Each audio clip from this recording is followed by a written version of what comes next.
Welcome back to our channel, where we explore the wonderful world of web development.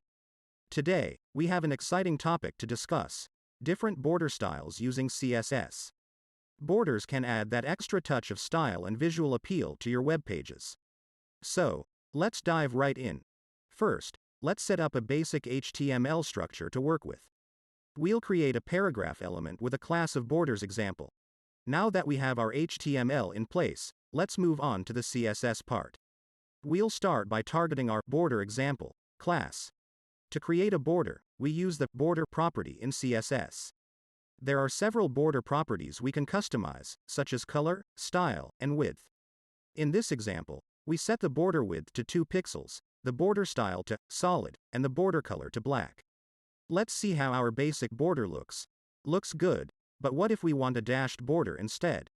To achieve a dashed border, we can change the border style property to dashed. Now, let's refresh the preview and see the changes. Fantastic. Our border now has a dashed style.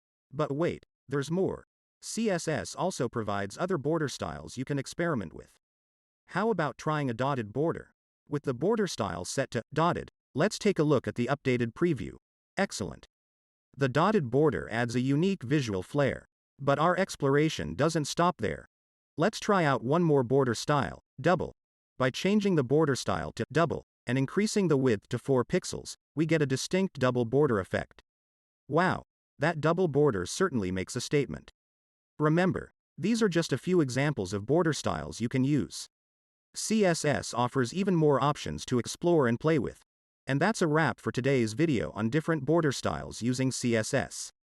We hope you found it helpful and inspiring.